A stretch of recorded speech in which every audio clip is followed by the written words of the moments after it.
Olá, seja bem-vindo, bem-vinda. Está começando, sabe o quê? Mais uma edição do podcast no ar. Que bom estar com você em mais um podcast. Aqui do meu lado, ele que sempre está do meu lado. Tudo bem, meu querido? O Hércules Ramos, tudo belezinha, belezinha, belezinha. Que coisa boa. É sempre um prazer revê-lo, é sempre um prazer estar participando do podcast no ar, sempre com assuntos muito relevantes, assuntos que trazem questões que são importantes para a nossa sociedade. O Hércules, você sabia que hoje é 15 de outubro que esse podcast vai ser exibido? E é um dia especial para todos os professores. Me dê os parabéns. Parabéns, Emanuel. Obrigado, tá, Hércules? Parabéns. De uma forma tão espontânea, né? Falei. Demais. Bom, repito, temos uma dívida de gratidão impagável para com vocês, professores. Obrigado. Todos nós deveríamos reverenciar, respeitar essa profissão que é a profissão das profissões. Eu estou chovendo no molhado porque já tratamos desse assunto recentemente. Sim. Mas é sempre muito importante enfatizar a importância de vocês numa construção de uma sociedade igualitária, de uma sociedade mais justa. Você gosta de andar de bicicleta, Emanuel? Aff, Maria, quando eu era criança era o que eu mais fazia. Eu ia na minha avó pegar bicicleta, pegar goiaba de bicicleta, e subia lá no pé de pau, botava goiaba numa caixa, e botava em cima da bicicleta e saía pedalando lá pra casa, cheio de goiaba. O povo pedindo no meio da rua goiaba e eu distribuindo, e a bicicleta indo e eu voltando com ela. Caí muito de bicicleta também. E hoje em dia? Hoje em dia... O que é que você acha? Eu acho que não. Você acha que eu tenho praticado? Eu acho que não, Manuel. Você não tem praticado. Eu tenho até uma bicicleta. Mas custa eu falar isso? Custa não, vou falar. Eu comecei a pedalar naquela moda que teve. Não vou dizer se é moda. Mas, enfim, tava todo mundo aqui em Xaramobim pedalando, né? E aí eu vou pedalar também, não vou ficar pra trás. Hoje eu vejo muita gente correndo, eu comecei também a correr. Mas existe algo em mim que me impede de continuar. É aquele que começa, mas... Você sabia que existem os 3 exercícios que são exercícios mestre? Quais são? Que é correr, É bom. Nadar, Também é bom. e andar de bicicleta. Eu só não faço, mas tudo isso é bom. Sendo que andar de bicicleta é essencial devido à questão da... Como é que eu quero dizer? Acho que você também não andou muito de bicicleta. Não, eu ando de bicicleta. Ah, você anda mesmo? Ando de bicicleta. A questão do equilíbrio, a questão do impacto nas articulações. Era isso que eu queria falar. Do impacto nas articulações. Ela ofende, digamos assim, menos do que a corrida ou a caminhada. No mundo existe a capital mundial da bicicleta, que é a Holanda. Sim. E aqui no Ceará, a título de curiosidade, existe a capital cearense da bicicleta. Que cidade é essa, Manuel? Quixeramobim. Tudo é Quixeramobim. Tudo que é de bom tem que ser daqui. Tô brincando, mas não. Diga aí pra mim que eu não conheço. Limoeiro do Norte. Ah, é? Então a galera do Limoeiro gosta de dar uma pedalada. Capital cearense da bicicleta. Perfeito. Por que eu tô falando tanto de bicicleta hoje? Porque a gente vai dar um giro hoje. Com quem? Com a Sávila Amâncio. É isso, ela tá aqui com a gente, né? Vou falar alá Emanuel. Ela manja muito desse assunto.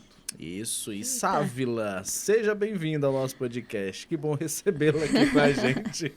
Eu que agradeço, gente, pela recepção, pelo acolhimento, por ter me chamado e estar aqui, né, pra gente bater um papo sobre bicicleta, sobre giro, sobre várias coisas hoje. Sávila, eu fiquei muito feliz quando eu vi que o projeto Giro, que é o projeto que você desenvolveu juntamente com outros colegas de faculdade, ele tomou dimensões internacionais. Sim. E essas dimensões internacionais concedeu a vocês uma premiação também, não é isso, Sávila? E a gente vai já falar sobre tudo isso, mas por que eu vou dizer que a gente vai... Eu estou dizendo que a gente vai já falar, porque a gente precisa saber da história, né? Como tudo começou. E a Sávila, ela já foi minha aluna.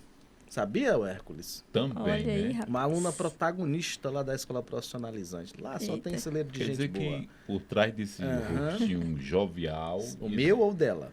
O seu. Sim, o meu. E também o dela. Também. Existe uma vasta experiência, um lastro muito grande na educação, não é isso? Sim, são 14 anos. 14 anos bem vividos na educação, que eu espero continuar vivendo. E continuar observando, né, os louros da educação por meio dos nossos alunos egressos, dos nossos ex-estudantes, que nunca deixam de ser ex-estudantes, né? Porque a gente tem um carinho enorme por essas pessoas que passam e que deixam a sua contribuição na nossa vida, porque a gente aprende muito com os nossos estudantes. E aí a Sávila era uma aluna muito protagonista. Tem até uma frase bastante interessante, que quem ensina, aprende ao ensinar. E quem aprende, ensina ao aprender. Perfeito. Esse cara sabe tudo. É o filósofo. nosso chat GPT aqui, viu? Você viu que no começo ele trouxe aí um histórico sobre bicicleta, que a Holanda era o país da bicicleta, a capital do Ceará da bicicleta, o Limoeiro do Norte. Aí, pergunte tudo a ele que ele vai saber. Muitos conhecimentos. Ele tá brincando. Ele é um brincalhão. Ele gosta de resenha. É pra gente começar, tem que ser bem animado, assim, Com pra certeza. descontrair. É um brincalhão. Ué. Bom, mas como eu tava falando, a Sávila, ela era uma estudante muito protagonista na Escola Profissionalizante. E uma vez protagonista, sempre protagonista. E ela, na faculdade, exerceu esse protagonismo muito bem, por ter criado esse projeto chamado Giro, descentralizando o aluguel de bicicletas. Um projeto inovador, um projeto que recebeu aí um título internacional, um projeto que também ganhou, né, aqui os olhares da nossa cidade de Xeramobim, mas também olhares, né, de outros lugares. O projeto passou sendo muito bem visto por onde passou. E a Sávila, ela vai contar um pouquinho, né, dessa trajetória do Giro, mas além da trajetória do Giro, eu gostaria de conhecer a trajetória da Sávila, né, como estudante inicialmente. E aí, Sávila, como foi ser estudante do ensino médio e como foi também ser estudante do ensino superior, já que recentemente, né, você terminou a sua faculdade de design digital. É a mais nova design digital do mercado. Conta aí pra gente. Rapaz, assim, o ensino médio, ele começou de uma forma muito desafiadora para mim, porque eu passei a estudar ensino integral. Quer dizer que no fundamental, nada de integral. Era somente um período. Assim, no começo do ensino fundamental, eu cheguei a estudar de forma integral, só que ali no final já não tinha mais esse pique, então eu estudava somente em um período. Certo. E aí, eu sou de São Miguel, né? Sim. E aí eu vim pra Quixeramobim, e aí também foi outra mudança brusca, assim, né? Porque saí de um lugar pro outro pra vir estudar.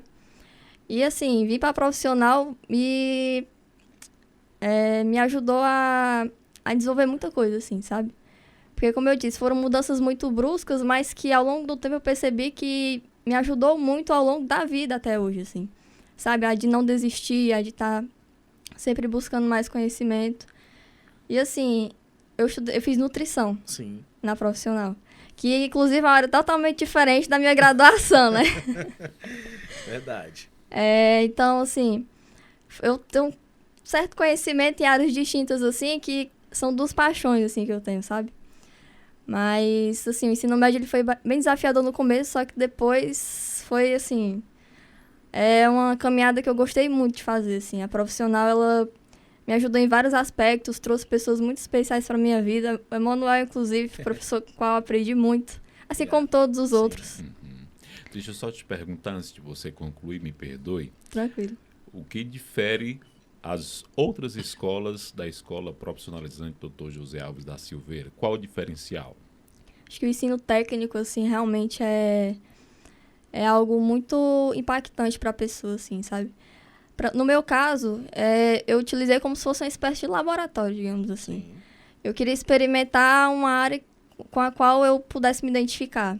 E aí eu optei pelo curso de nutrição, que foi um curso que eu me identifiquei bastante, mesmo não seguindo na área depois, né? Mas além disso, também lá eles procuram muito desenvolver a pessoa como um todo, né? Então, eu participei do Grêmio Estudantil, que até o Manuel ajudava a gente, apoiava ali. E, enfim, outros programas ali, círculo de leitura também, eu cheguei a participar, ser multiplicadora.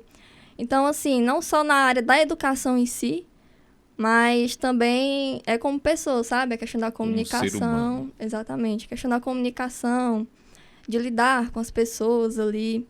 E, assim, eu acho que é isso, sabe? A profissional, ela trabalha você como um todo. Né? Não só na educação em si, mas o ser humano, né? O aluno sai mais preparado para o mercado de trabalho, passando por todo esse processo? Sim, particularmente eu me senti, assim, bastante, de fato, assim, guiada, digamos, né? Porque eu já tinha essa noção, mais ou menos, como era a área da saúde, por ter feito um curso da área da nutrição, né? Então, já tinha uma ideia, talvez eu siga essa área, mas também tem aquela área ali que eu posso ver. Então, eu saí já com a ideia do que queria. Entende? Apesar de ter seguido um rumo diferente, mas foi muito importante para mim ter esse conhecimento técnico ali na área da nutrição. E essa decisão tomada para a faculdade de design digital, como ela foi tomada? Foi pensada em família? Foi o desejo individual da Sávila? Era sempre o que você queria? Ou no meio do caminho havia uma pedra? Carlos Drummond de Andrade. Foi, acho que um conjunto de várias coisas, assim. Quando eu fiz o Enem, saiu a nota. Inclusive, o resultado do Enem saiu no dia do meu aniversário. Olha aí, as coincidências boas, Coincidências. Da vida. A minha primeira opção era nutrição. De fato, assim, no SISU. Era para nutrição no Limoeiro do Norte. Eu não vou lembrar exatamente a cidade, mas era... Limoeiro do Norte. Olha aí, tá tudo interligado. Tá vendo? Pois é. Era a cidade aqui próxima, né? E aí a segunda opção era design digital. E aí por que design digital, né? Eu tinha uma amiga que já estava fazendo lá há um ano, que também era uma amiga minha que era da profissional e foi para lá. E ela me falava muito sobre o curso, que era um curso muito legal, muito amplo, que você tinha várias possibilidades para seguir. E eu adorei, assim, porque é um curso que abrange tanto a área das artes, da comunicação também, da própria informática. Então, é um curso multidisciplinar e por isso ele me encantou, assim, de começo. Porque nele, da forma que ela me falava, eu enxergava várias possibilidades. E aí, acabou saindo o resultado do SISU, não passei para nutrição, porque, enfim, a questão da nota mesmo. Fui para design digital, pensei, vou começar, se eu não gostar, eu saio. Sim. E aí, nunca saí e terminei esse ano, graças a Deus. E aí foi essa forma, assim, que aconteceu. Foi também uma decisão em família, né? Porque é aqui mais perto também, né? Quixadá é mais acessível do que, por exemplo, Limoeiro do Norte, né? Para quem mora aqui. Porque, enfim, tem ônibus indo e voltando, então é bem mais tranquilo. Aí, Sávila, uma perguntinha que eu queria fazer, porque você traz aí que foi um dos grandes desafios do ensino médio, viver o ensino médio integral, né? Ou seja, estudar pelo período da manhã, estudar pelo período da tarde, voltar para casa, no outro dia pegar o transporte, Sim. vir novamente. Então, a Sávila era estudante do ensino médio da zona rural, que tinha que acordar cedinho, ali por volta de 4 da manhã, mais ou menos, 5 horas. 5 horas. Para pegar o ônibus e vir, né? Fazer essa Isso. rota do ir e vir todos os dias. E qual foi o desafio de fazer, portanto, o ensino superior? Teve, assim, algum grande desafio que você destaca? No começo do ensino médio, eu realmente era esse aluno que era lá do interior e vinha. Ali do início do segundo ano, eu acabei vindo morar aqui por questão de conforto mesmo, assim, sabe? Para ter mais tempo para estudar, porque a gente cansa muito, assim. Com certeza. A gente sai, começa a se arrumar às 5 horas da manhã para chegar na escola 7h20 ali. E no fim do dia a gente chega em casa, 6 horas mais ou menos. Então é uma rotina que exige muito de você. Mas na faculdade também foi algo parecido, assim. Eu iniciei a minha graduação na pandemia, em 2021. Foi algo bem desafiador, porque a gente estava vivendo uma loucura, que foi a pandemia, né? Na época do lockdown? Do lockdown, sim. 2021 a gente não lembra exatamente se a gente estava com a vacina ali já pronta, mas a gente ainda estava com muitos cuidados, né? A gente não podia se aglomerar ainda. Então, eu tive ali 2 semestres, um semestre totalmente online.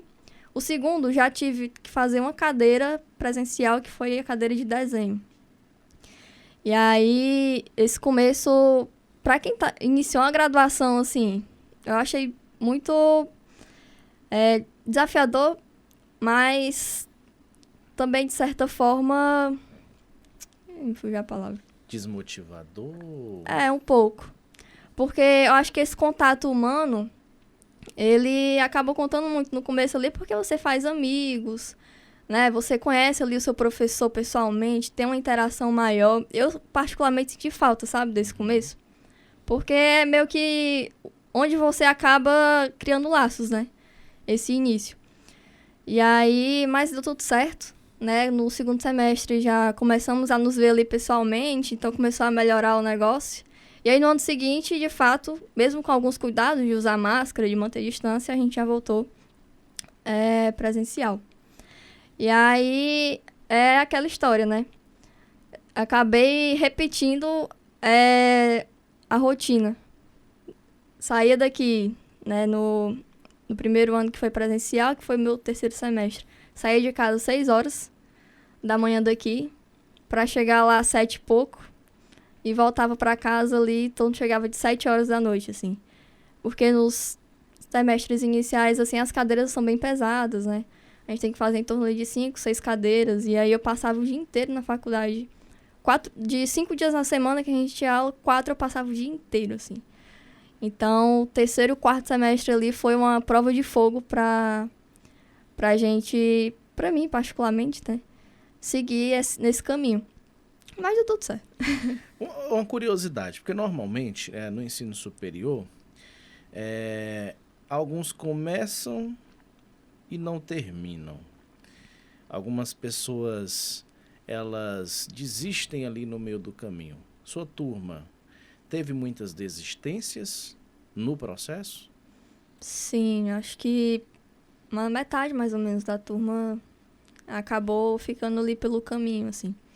E particularmente a UFC daqui de Quixadá, ela é muito composta por homens. Sim. Talvez por ser a área da tecnologia, assim, né, acaba tendenciando a ter um público, né, de alunos ali mais masculino, assim. E aí a gente percebe que isso também impacta de alguma forma na convivência ali, na permanência de alguns alunos, né? Uhum. Porque, enfim, acaba que... Não é um ambiente tão plural, né? É um ambiente... Não vou dizer que não seja um ambiente plural, porque a universidade sim, é um ambiente de todos, sim, né? Mas devido aos cursos eles terem um mesmo segmento, né? Que é da tecnologia, a UFC são cursos de tecnologia. Uhum. A área da tecnologia é, em sua maior parte, formada por homens, Exato. né? E as mulheres são as minorias ainda nesse processo. É tanto que existem diversos projetos para engajar as mulheres, né? No processo da tecnologia, né? Sim, inclusive a própria UFC, ela tem um Infogirl, também tá com um projeto novo para, de fato, trazer mais meninas para a faculdade. Eu acho isso muito massa, assim, porque é uma forma de fato, diminuir, né, essa problemática que hoje ainda, infelizmente, a gente tem, mas que a universidade, ela se preocupa, de fato, com isso. Eu acho isso, assim, muito, muito interessante. E eu até me perdi na pergunta que vocês tinham feito no início, sobre a dificuldade, né? A dificuldade principal. Essa, então, para ti, no fato também do ir e vir, era uma das grandes dificuldades, né? E a pandemia, né? Que você cita aqui pra gente. Isso, inicialmente a pandemia e depois esse ir e vir, né? Porque, da mesma forma, muito cansativo. Porque a gente chega em casa e tem que jantar, tomar banho, para depois ir estudar, né? Quando tem uma prova, uma coisa ali, um seminário. E a universidade pública, ela acaba puxando um pouquinho mais ali a corda. Então, pra gente acaba sendo um pouco mais cansativo, né? Assim, no ensino médio eu também já tinha esse pique, né? De ser todo dia, assim. Só que a faculdade, de alguma forma, ela acaba sendo mais pesada, né? Nessa carga horária. O Hércules Ramos. Ok. O que eu percebo é a sua dedicação, a sua resiliência em não desistir dos seus projetos. E eu quero falar sobre o ponto principal do nosso podcast de hoje. Não que esses não sejam os pontos principais, mas eu quero saber como surgiu esse projeto Giro, especificamente. Então, inicialmente ele surgiu para uma competição de design do simpósio de IHC, que é Interação Humano-Computador, que ele ia acontecer em 2024, ali mais ou menos no mês de outubro. E aí o tema que eles deram nessa competição era sobre sustentabilidade. A gente, de alguma forma, tinha que fazer um produto que ajudasse a combater tanto as questões ligadas, né, a sustentabilidade, né, a preservação do meio ambiente. E aí a gente começou inicialmente com esse objetivo, né, de fazer um produto para essa competição. E aí foram meses, assim, de desenvolvimento. A gente começou a desenvolver em março de 2024, que foi quando saiu ali o tema da competição.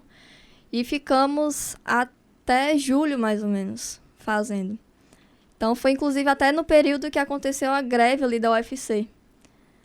E aí a gente utilizou, né, desse tempo que a gente não estava tendo aula para desenvolver esse projeto. A gente estava indo para a faculdade, fomos para a faculdade uns dias para desenvolver lá na sala mesmo, para a gente pensar junto. Tínhamos reuniões quase todos os dias para falar sobre. A gente ia até tarde, assim. E aí acabou que a gente se inscreveu, saiu o resultado, não passamos para a final. Foi um baque meio grande, assim, porque foi algo que a gente se empenhou demais. Assim, a gente deu a nossa vida ali para desenvolver esse projeto e imagina, não passamos nem para a final, que ia acontecer em Brasília, se não me engano. Aí a gente ficou muito triste e tal, só que aí depois, passada a tristeza, a gente pensou, não vamos deixar o Giro morrer assim. Vamos buscar algo bom para ele, assim, sabe? Seja uma competição, seja uma premiação, porque a gente é dedicado muito a esse projeto, assim, era meio que nosso filho, a gente brinca até hoje que é o nosso filho, porque a gente fez com muito carinho, com muita dedicação, tudo. E aí, acabou que surgiu nosso colega, o Yuri, que é um dos integrantes da equipe, ele viu que tinha essa premiação por meio da CUIA, que é o Centro de Design aqui do Ceará. A CUIA, ela estava meio que oferecendo uma espécie de voucher para pessoas, designers aqui do Ceará e do Norte também, Nordeste como um todo, escrever o seu projeto ali de forma gratuita. E aí a gente escreveu o Giro para esse edital inicialmente, para a gente escrever de forma gratuita na premiação. Não deu certo no fim das contas. A gente passou, aliás, só que na hora lá de botar o voucher não deu certo. Mas enfim, ainda assim pagamos para participar.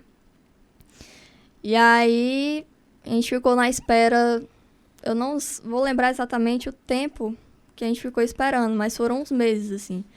Se eu não me engano, a gente enviou em abril desse ano o Giro pro Ladau Arts. E ficamos esperando até julho, mais ou menos. Então foi uma espera um pouco longa, assim. E até então a gente não sabia onde é que ia acontecer o evento em si. A gente estava na expectativa de que fosse um lugar até mais perto, assim, porque no ano anterior tinha acontecido em Fortaleza, né, no Teatro José de Alencar. Então, só que a gente tinha a ideia de que poderia ser em outro país também, porque também já tinha acontecido no Peru.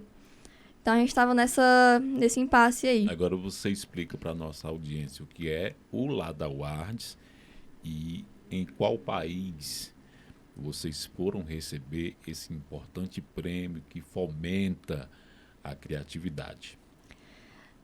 Bem, o LAD Awards é o Latin American Design Awards. Ele é uma premiação que condecora projetos aí de toda a América Latina, né? Projetos de design especificamente.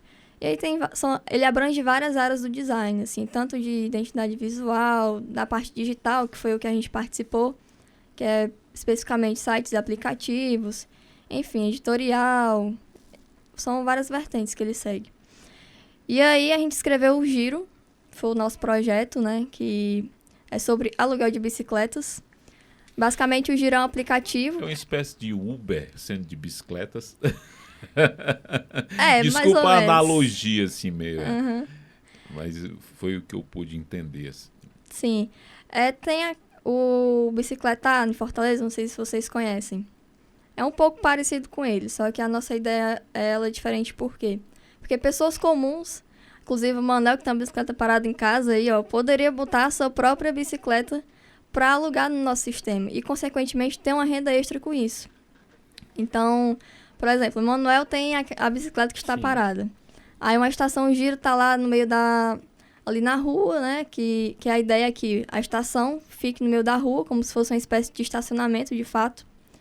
E aí a pessoa baixa lá o aplicativo do Giro no celular dela.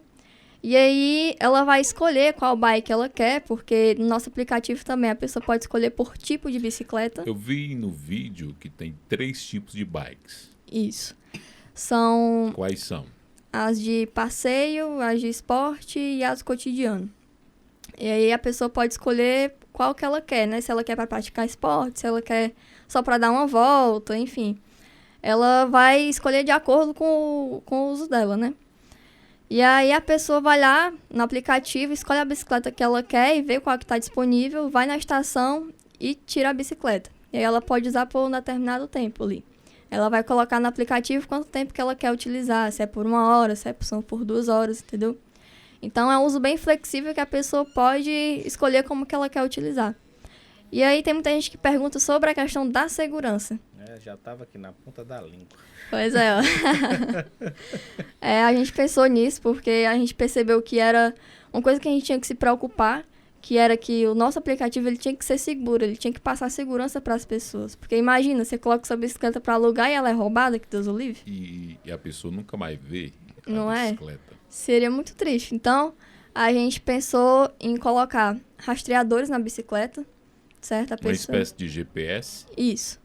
A gente fornece, a gente do Giro fornece para a pessoa que está colocando sua bicicleta para alugar esse rastreador para colocar na sua bicicleta e também temos uma espécie de seguro para a bicicleta, que é um sistema ali que a gente, no caso, faria uma terceirização, sabe?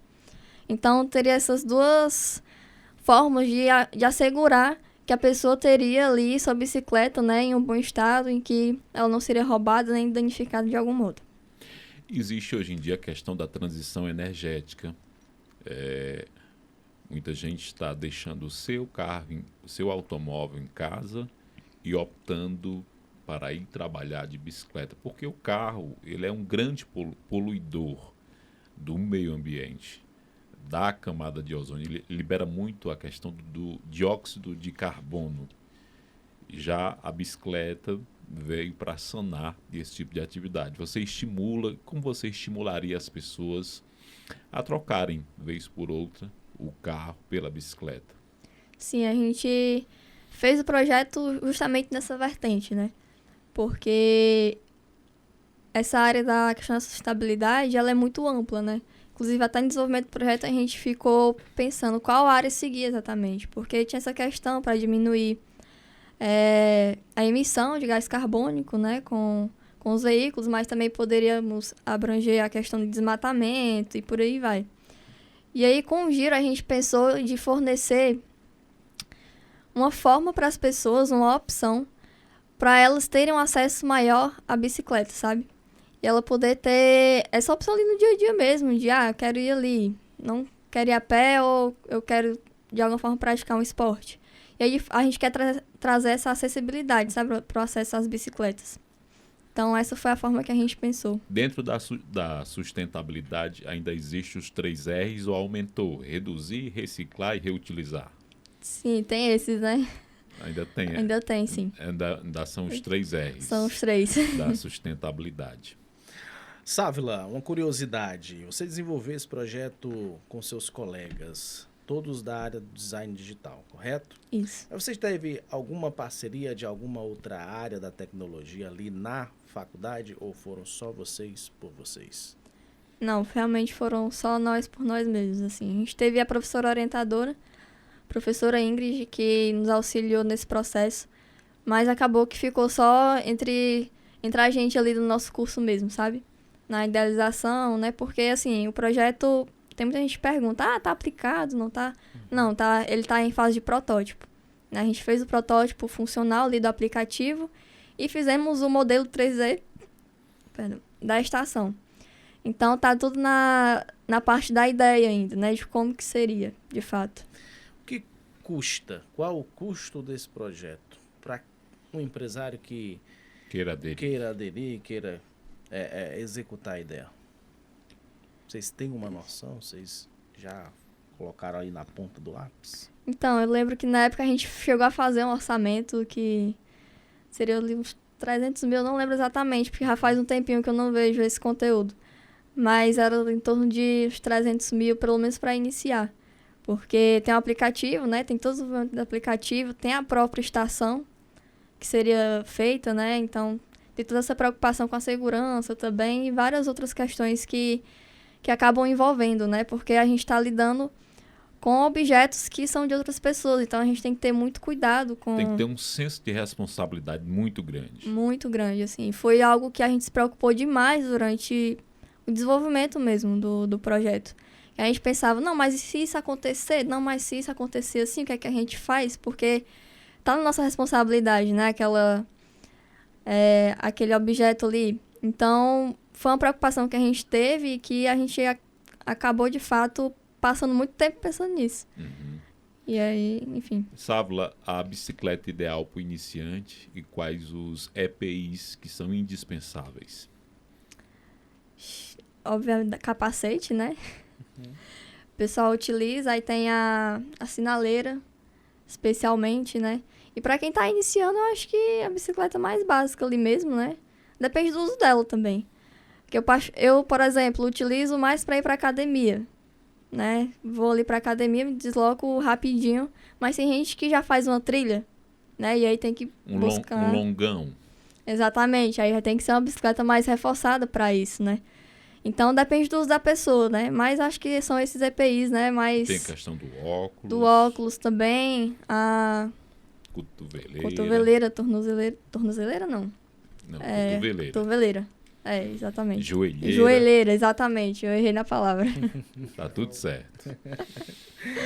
Sávila, vocês fizeram um giro muito grande por diversos veículos de comunicação para conseguirem essa viagem até Cusco, Peru, não é isso? Isso. Maria. E aí, como foi essa experiência? Como foi a receptividade dos lugares por onde vocês passaram? Como foi a receptividade também da população em relação ao projeto de vocês? Todo mundo acolheu bem? Sim, a gente foi muito acolhido de todas as formas, assim. Vou voltar um pouquinho antes, assim, na nossa decisão de fazer essa campanha. Porque, assim, primeiro saiu o resultado de que a gente estava na final. Para depois sair a notícia de onde que seria. Tipo assim, saiu na semana que a gente era finalista, mais ou menos na outra a gente descobriu onde que ia ser. Ia ser no Peru. E aí, a gente, assim que saiu essa notícia, a gente ficou, meu Deus do céu, como é que nós vamos fazer isso? Porque custa muito dinheiro, né? Somos 4 integrantes, eu, Yuri, Nathalie e o Anderson. E aí a gente ficou nesse impasse inicial. A gente vai ou não vai? Porque custava muito dinheiro, a gente não, de fato, pessoalmente não tínhamos. A gente sabia que da faculdade provavelmente a gente não ia ter o apoio suficiente para que todos fossem. E a gente teve várias reuniões para conversar sobre, e aí chegamos à conclusão. Chegamos até aqui, vamos tentar, né? Esse processo demorou quanto tempo? Alguns dias. Foi questão de dias. Questão de dias, assim. Que a gente pensou, não vamos chegar até aqui, tá no final da premiação internacional pra desistir, assim, de estar lá, né? Mesmo a gente recebendo ou não o prêmio. Porque o prêmio, obviamente, é o ápice, né? Mas ter uma experiência, assim, de você estar lá com várias pessoas que você admira ali do seu campo de trabalho é muito interessante, sem contar a riqueza cultural, né? Que a gente viveu nesse processo. O intercâmbio cultural, né? Exatamente. E aí decidimos, vamos fazer a campanha. Beleza. Aí falamos para os nossos pais, para os nossos professores, para os nossos amigos, recebemos um apoio inicial muito grande, assim. Assim como foi toda a campanha, né? A nossa família, os nossos amigos ali, os nossos professores foram uma base muito importante para que tudo desse certo, sabe? Foi um apoio, assim, que de fato, sem eles a gente não teria conseguido. E aí fizemos um planejamento de quem que a gente ia atrás para conseguir dinheiro ou até mesmo para conseguir divulgação. Fizemos ali um mapeamento rápido de como que a gente ia fazer um planejamento também. E aí fomos atrás de falar com as pessoas, né? Fomos inicialmente atrás de prefeituras, né? Nós somos quatro alunos e cada um somos de cidades diferentes. Eu sou daqui de Quixeramobim, o Yuri é de Maracanaú, a Natalia é do Choró e o Anderson é de Quixadá. Então, fomos atrás de todas as prefeituras possíveis, né, para ter esse apoio. Inclusive, a prefeitura de Quixeramobim foi a que, assim, mais deu apoio pra gente, sabe, financeiramente. E também fomos atrás de meios de comunicação, assim, conseguimos sair no Povo, né, tivemos a matéria lá. Também tivemos aqui do Repórter Ceará, se eu não me engano. Também do Sistema Maior. Do Sistema Maior, exatamente. Fomos para Verdes Mares, também o programa Se Liga, que passa ali sábado à tarde. Fomos para a TV Cidade, enfim, foram muitos veículos que eu não vou lembrar agora. Teve a Revista Central de Quixadá também. Então, esse impacto, né, começou a se espalhar essa notícia, assim. E foi espalhando a notícia que a gente foi percebendo o acolhimento cada vez maior, assim. Vocês começaram a ter muita visibilidade. Isso, muita visibilidade e muita oportunidade, assim, que foi surgindo pra gente. Foi uma escalada, né? A gente saiu num, depois saímos em outro, e fomos, assim.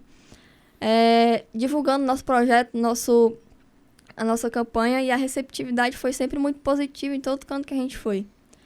Foi, de fato, assim, muito bonito de se ver, realmente, como as pessoas estavam engajadas em ajudar a gente, sabe? Tanto as pessoas mais próximas ali, familiares, amigos, professores, como também pessoas desconhecidas, né? Que às vezes paravam, assim, a gente para falar e parabenizar sobre o projeto, sabe? Então, foram muitos apoios que a gente recebeu que nos fizeram chegar até lá, sabe? Sem isso a gente não teria conseguido de fato, sabe? Sem esse acolhimento, sem esse abraço, digamos assim, ao nosso projeto e à nossa campanha.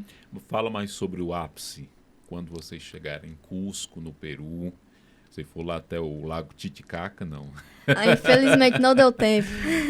É o único lago navegável acima do nível do mar, não é isso? Que legal, não sabia. Pronto, vamos falar sobre... Eu disse pra você. Enciclopédia, mano, rapaz. Vamos falar sobre o ápice, a questão do recebimento do prêmio lá em Cusco, no Peru. Como foi essa experiência que com certeza vocês irão levar para a vida? Primeiro, eles souberam... uma curiosidade besta, mas eu vou perguntar. Nada, não. Vou deixar de perguntar quando eu tenho a oportunidade de perguntar. Eles souberam pronunciar Quixeramobim? Rapaz! Hiro. Então, a gente não chegou de fato assim. A gente falava Quixeramobim, eles ficavam... Quixeramobim. Aquele filme, bem-vindo. Quixeramobim. Tá certo. Eles não falavam de volta, não. Eles só ficavam balançando a cabeça, assim. El coração del Ceará. Quer dizer que era difícil, né? É difícil falar Quixeramobim. Até pra quem é de Quixeramobim. De Quixeramobim, às vezes é meio difícil, né? Imagine pra quem tá em Cusco. Em Cusco. Mas responda a pergunta do meu amigo Hércules. Se quiser fazer de novo, que eu acho que eu perdi aqui todo o seu raciocínio, né? Repetindo, como foi o momento que vocês alcançaram o ápice. Que sentimento que você pode externar para a gente nesse momento? Então, lá em Cusco, no Peru. Assim, desde o começo parecia um sonho, assim, sabe? Desde o começo da viagem, a gente entrou no avião, a gente tava pensando, meu Deus do céu. Como é que vai ser? Como é que vai ser? Deu certo. A gente tava meio que em choque, assim, que tudo deu certo, que os 4 conseguiram ir. Porque inicialmente a nossa meta era ir pelo menos 2. Porque, assim, era um dinheiro considerável, né, pra ir tantas pessoas. Então, se tivesse ido 2, a gente já tava feliz. Mas ali estavam os 4 indo. Mas se fosse apenas 2, iria ficar incompleto. Porque a luta, tudo começou com os 4. Sim, a gente sempre fez tudo muito junto. Sempre foi uma união muito grande, assim. Era meio que injusto se fosse só 2. Isso na minha opinião. Sim, na nossa também. Porque ficaria difícil, né? Decidir quem que iria, né? Uma coisa assim. Mas, enfim, no final deu tudo certo. Foram os 4. E aí, desde o início, a gente tava pensando, meu Deus do céu, deu tudo certo, estamos aqui e vamos viver, né? Então, fomos ali no dia 11 de setembro, começou a nossa saga. De que ano? Desse agora. Desse agora. Foi recente. Ah, tá certo. 2025. 2025. Começamos ali dia 11 de setembro nossa saga. 3 horas da manhã foi o nosso voo. Chegamos em Cusco por volta de 5h30 do horário local. Quantas horas? São 2 horas de diferença. A questão do fuso horário ficou muito estranha para vocês? Não, pior que foi até tranquilo, assim, de se lidar, porque são 2 horas, lá são 2 horas a menos. Né? Então, por exemplo, aqui é 7 horas da noite, lá 5 horas da tarde ainda, né? Não tem tanta diferença. Exato. O que pegou mesmo foi, assim que a gente chegou, foi a altitude. Altitude. Opa, ar rarefeito. Exatamente. Dificuldade de respirar. Exatamente. Foi o principal... na verdade, foi o único sintoma que a gente acabou sentindo ali, de fato. Porque tem gente que acaba sentindo outras coisas. Enjoo, enfim. Náuseas. Exato. Isso quando a seleção brasileira vai jogar lá no Peru, é o lugar mais difícil de jogar devido ao ar ser rarefeito. Eles puxam o ar e o ar sai com mais dificuldade, porque é mais de 4.000 metros acima do nível do mar. Só contextualizando aqui para Sábila. Isso. E aí a gente foi a pé, né, para onde a gente ia ficar hospedado, e com mala, com mochila. Chegamos lá mortinhos já. Parecia que a gente tinha corrido 5 quilômetros, assim. Imagine eu que sou gordinho. E aí a gente teve essa dificuldade inicial, que acabou se estendendo pelos outros dias. A gente andava um pouquinho, o Rafael meio cansado, mas a gente foi acostumando com o passar dos dias. E aí, chegando lá, a gente se estabeleceu. No dia seguinte, fomos conhecer mais a cultura. Né? Fomos... fazer um tour. Fomos aproveitar um pouco, porque era basicamente o único dia ali que a gente tinha livre pra ir, porque passamos 3 dias lá. E aí, nesse dia, a gente conheceu alguns sítios arqueológicos que ficam ali dentro da cidade mesmo, né? Uma cidade realmente muito histórica. Salvo engano, é o berço da civilização Inca. Sim, exatamente. E aí, olha, exatamente, está cada vez se confirmando mais que temos aqui uma enciclopédia humana. Ele gosta de resenha. Como design digital, como você daria o nome da nossa inteligência artificial aqui? Show, vou pensar no final do podcast, eu falo aqui, vou ficar maquinando na minha cabeça. Não vai na onda dele, não. Tu já conhece ele de outras épocas. Ai. Pois é, aí nesse dia a gente deu essa volta, esse giro cultural na cidade. Conhecemos museus também, de fato, ali, porque, assim, pra pessoa aproveitar tudo que a cidade tem a oferecer, tem que passar pelo menos uma semana. Né? O pessoal fala muito de Machu Picchu, não sei o quê, mas tem muito mais além de Machu Picchu, sabe? Pra explorar. Tem o lago que você citou. Titicaca. Exatamente. Tem a 7 Lagunas, tem a Montanha Colorida, enfim, tem vários lugares que infelizmente a gente não conseguiu ir, porque são passeios que exigem muito tempo, assim, exigem um dia pra ir. E aí, mas enfim, nesse dia a gente andou ali por 5 lugares diferentes, estava ali perto no entorno da cidade. Alguns lugares eram mais altos do que de onde a gente estava, então a gente sentiu muito frio, assim. Tava sol, mas o frio tava congelante. Eu que acostumada aqui com o frio de Quixeramobim, que é de 25 graus, cheguei lá e peguei um frio de 8 graus. Tome. Tome nos couro. E aí, enfim, foi um passeio muito legal, assim, muito rico culturalmente, muito histórico.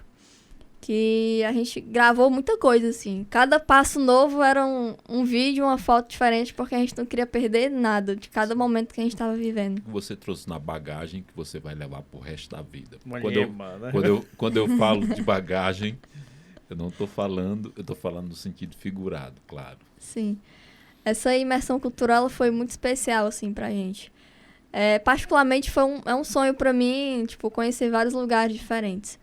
Então, foi a primeira viagem que eu fiz, que a gente fez, todos, era a primeira viagem internacional, eu fiz com meus amigos pra finalista de um prêmio, né? Então, imagina quanta emoção foi vivida durante esses dias.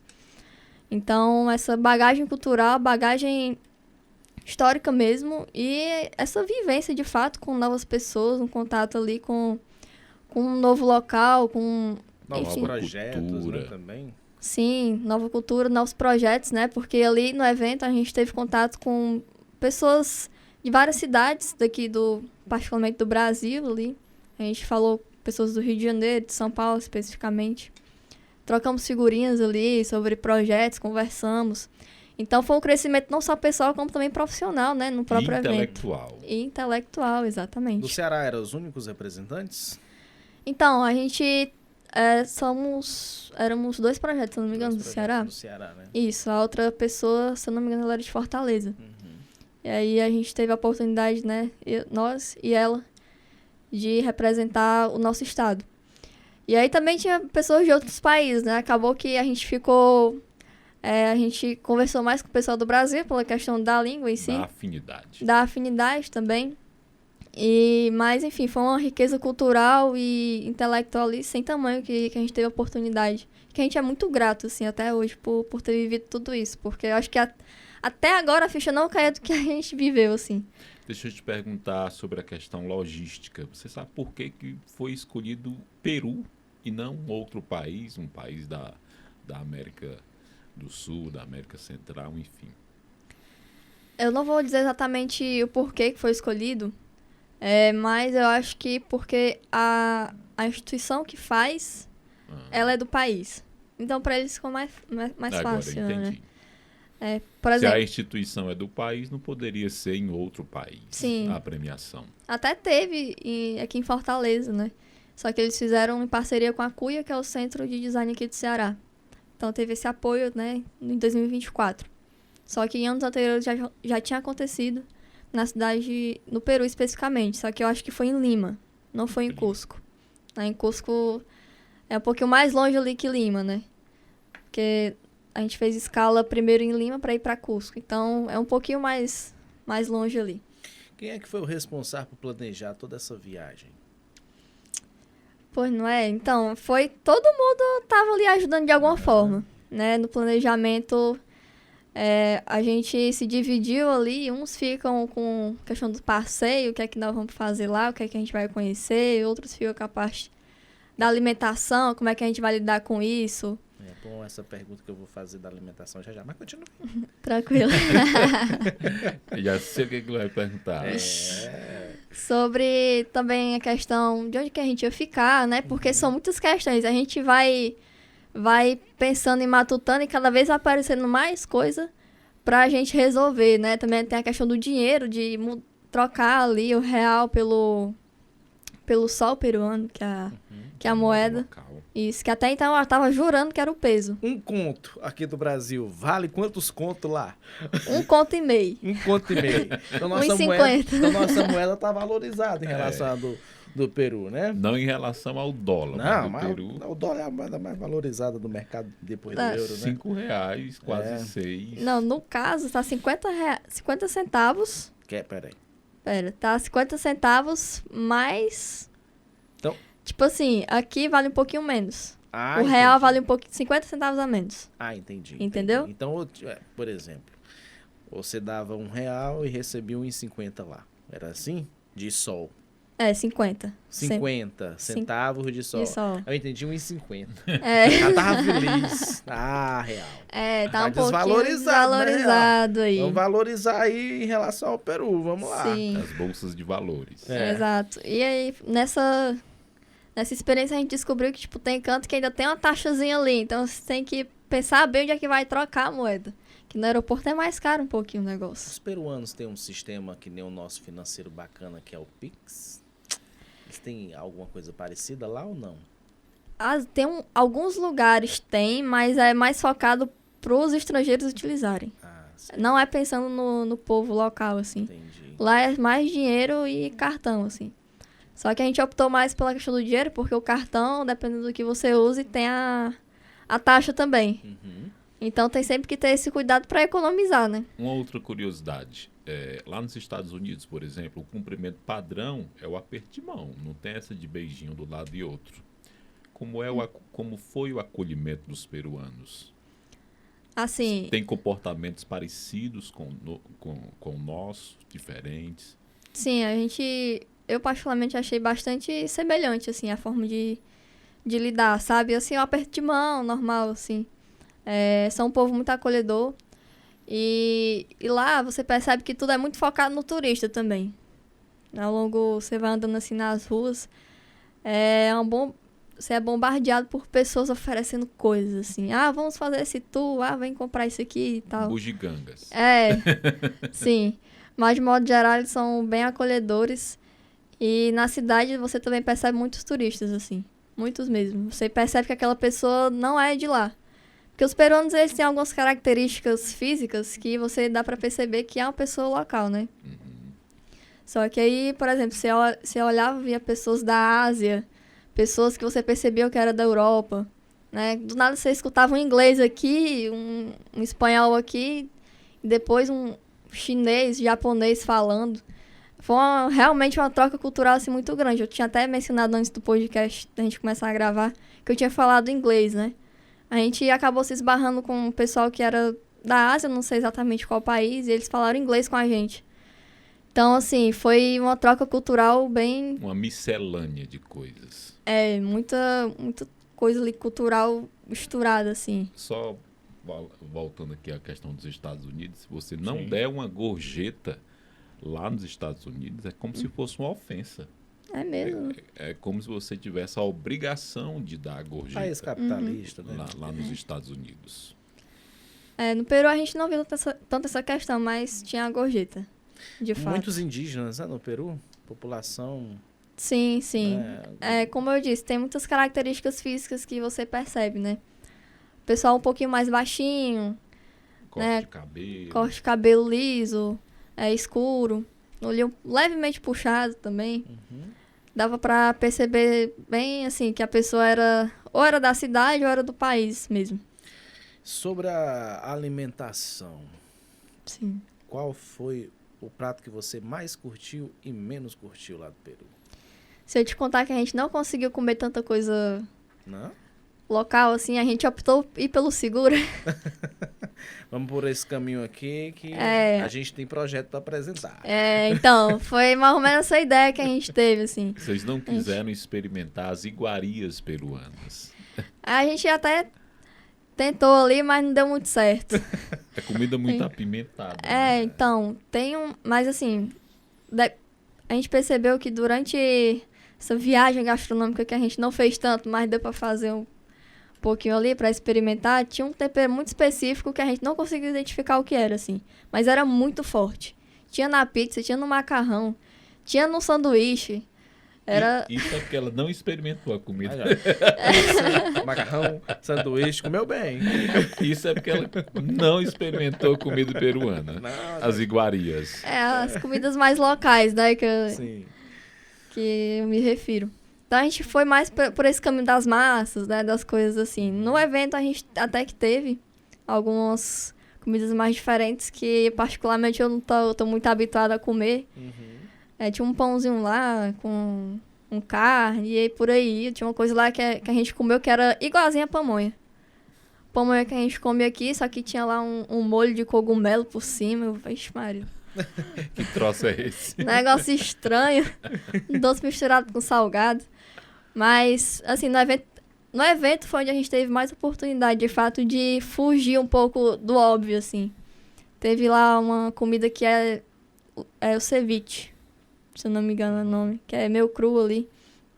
A gente também teve a oportunidade de experimentar, também teve uma sobremesa lá que a gente comeu, que era com sorvete e uma florzinha lá diferente. Mas, de todo modo, assim, mesmo não experimentando tanta coisa local, tanta comida local, a gente percebeu que é uma comida que tem muito tempero, muito forte, assim. Realmente é um sabor marcante que, para muitos, pode não gostar, né? Eu, particularmente, em alguns momentos fiquei, não, tá bom, esse tempero tá muito forte. Mas foi muito interessante, assim, essa viagem levemente gastronômica que a gente fez. O que é que fica do projeto Giro e quais são os próximos passos do projeto? Então, do Giro, os próximos passos dele tá uma incógnita ainda pra gente. Né, como a gente tinha até conversado também antes do podcast, alguns ainda, os meninos estão fazendo, né, o TCC, estão na faculdade, estão trabalhando, eu que terminei, né, estou... Parabéns. Obrigada. Tive a oportunidade de colar o grau aí depois de chegar de viagem. Então a gente não sabe muito bem, a gente não sentou ainda para conversar, não tivemos tempo para de fato entender como é que vai ser o Giro daqui para frente, se vamos atrás de investimento para colocar ele em prática, né? Porque realmente é um investimento bastante alto que tem que ser feito para ele girar de fato e acontecer nas cidades. Eu percebo, Sávila, que você é uma pessoa multifacetada, tem múltiplas facetas. Tô com moral. Para além, é uma percepção, eu posso estar errado como posso estar certo. Sim. Mas para além do projeto Giro, quais os outros caminhos que a Sávila pretende palmilhar, percorrer? Então, atualmente estou ingressando aí no mercado de trabalho, né? Ter essa primeira oportunidade aí de emprego. Na própria área? Na própria área, sim. Especificamente na área de desenvolvimento de sites aplicativos. Porque, enfim, o curso ele é muito abrangente. Você pode trabalhar com animação, fazendo publicações, assim, posts para as redes sociais e tudo mais. Só que eu optei por seguir essa área de desenvolvimento, que é a que meu coração bate mais forte, assim. Então, durante esse período aí pós-faculdade, esse é o primeiro passo. E depois, quem sabe, um mestrado, né? Mas sempre na área. Sim, mais especificamente nessa área mesmo, assim, design de interação, que é o que eu gosto ali, a ramificação da área, né? Design de interação, enfim, vamos ver os próximos passos. Eu estou pensando, né? Dando esse tempo para pensar após faculdade, que são várias opções, né? Vários caminhos que a gente pode seguir. Você conhece um pouco sobre o Java? O Java, já ouvi falar, mas não estudei ele. Eu estudei o JavaScript, que ele é... Ok. Pode perguntar. Eu perguntar? A gente já vai ter que acabar. Eu não vou perguntar, eu vou agradecer pelo papo que a gente teve aqui no nosso podcast. Dizer que pra mim, como que foi Hércules. A tua cara aí. Filma ele aqui, ó. Como tá? Vermelhão. Vermelho. Vamos lá. Eu prefiro você como professor e podcaster, ao invés de cantor. Você não peça pra mim cantar que eu canto. Qual é a música que eu puxo aqui? Tô brincando. Brincadeiras à parte, mas sabe, lá agradecer, tá? Porque inicialmente, como professor, eu fico muito feliz quando eu vejo o sucesso dos meus alunos, né? Quando não só eu, mas eu acho que é o sentimento de cada professor, quando o professor vê que o nosso aluno deu certo, está realizando aquilo que quis realizar e que está colhendo os frutos daquilo. Então, assim, eu desejo todo sucesso ainda pela frente.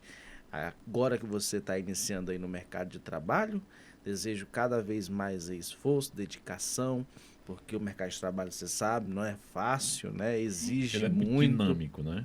Ele, principalmente nessa área da tecnologia, que você tem que estar sempre ali na inovação, naquela correria Sim. de fazer o novo, né? Desejo muito sucesso para você, porque eu sei que, como a estudante lá do ensino médio, Você tem características que vão te levar aí a grandes saltos futuros, que você já colocou essas características em prática, tanto na universidade, que com certeza vai continuar colocando aí no mercado de trabalho, o seu nome ainda vai aí fluir cada vez mais. Agradecer por esse papo, porque ele vem aqui justamente num dia que é simbólico, que é o dia do professor, e não há nada mais contagiante, gratificante para um professor que vê o sucesso dos seus alunos, queridos alunos. Eu que fico muito agradecida pelo espaço e por estar participando de um programa tão especial, né? De um mês tão especial que é dessa profissão. Profissões. Profissão das profissões. Ela é a base de qualquer profissional. Então, assim, não só a minha formação, como todas as outras foram construídas por muitos professores, né? Então, é só agradecer mesmo, tanto pela oportunidade de estar aqui, quanto pelos meus professores em si mesmo, você, Manuel, e todos os outros que passaram pela minha vida e que, com certeza, essas conquistas que a gente vai, ao longo da vida, tendo, né, tem uma parcela ali de contribuição dessas pessoas que passam pela nossa vida, nos ensinando tanto a própria matéria em si, quanto a ser um ser humano melhor, a ser uma pessoa melhor. Então, é só agradecer pelo espaço. E é isso. E aí, Hércules, agradeço também por Agradeço sim pelo conhecimento obtido. A cada convidado que vem aqui é um diálogo diferente, é uma conversa diferente, é uma troca de experiências diferente, e isso fica, né? A gente aprende muito com o entrevistado. E te agradecer, prazer conhecê-la pessoalmente, todo sucesso do mundo, que você possa galgar, que você possa conseguir alcançar os seus objetivos, e que foi um papo muito franco, muito bacana, e que a gente possa nos encontrar em outras situações, vendo que você conseguiu de fato alcançar tudo que você almejou. Fechar com uma frase? Posso fechar? Nunca mais falei uma frasezinha. Eu vou pegar algo pra mim. Anote o que eu tô lhe dizendo aí, Marquinhos. Ó, anote. Ele tá encerrando todo o podcast com uma frase. Não. Calma. Faz tempo que eu não digo uma frase. Não, mas deixa eu terminar. Eu vou ter que encerrar cantando. O que é que você acha? Acha bacana? Ele fala a frase e eu canto. Já que ele disse que eu não sou bom, mas ele vai ver que eu vou chegar aqui chegando. Vai lá. Na vida devemos ter raízes. Essa frase, deixa a ética mandou eu falar o nome do autor, né? Certo. A ética. Mário Sérgio Cortella. É um dos cabeças pensantes mais inteligentes do Brasil. Na vida devemos ter raízes e não âncoras, porque a raiz alimenta e a âncora imobiliza. Pode cantar agora. Eu disse a minha frase e agora eu vou ter que passar por esse processo de ouvir você cantando. Vai não, que eu não me preparei. Hoje a voz não está bacana. Eu não me preparei para isso. Eu lamento. Mas na próxima eu lamento muito em não ouvir esse momento especial. Você tanto verá como ouvirá. Sávila, bata aqui, bata. Vamos fazer tec. Valeu, tá? Pela sua presença aqui no nosso podcast, como nosso convidado especial de hoje para falar do giro, que você dê muitos giros aí pela sua vida, tá certo? Porque você merece ser uma batalhadora. Galerinha, tamos, né? Tamos. Olha aí a palavra que eu falei, tamos. É um neologismo, é? Eu tô querendo somente terminar. Eu tô abreviando as palavras, tô brincando. Tá certo.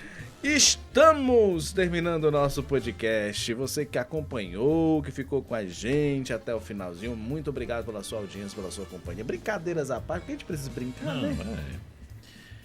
É bom brincar, A né? essência do podcast é isso, é essa conversa de calçada. Isso. Senão a gente vai virar um programa jornalístico em que a gente, engravatados, conversando só coisas sérias sem dar nenhuma risada. Imagina eu de gravata aqui, o Hércules. Isso não vai prestar. Você já imaginou aí? como eu estava dizendo, estamos encerrando, portanto, nosso podcast. Tá? Muito obrigado pela sua audiência, pela sua companhia. Ficamos por aqui, prometemos voltar em mais uma edição na sua quarta-feira. Tchauzinho, coraçãozinho. Fui, ou fomos.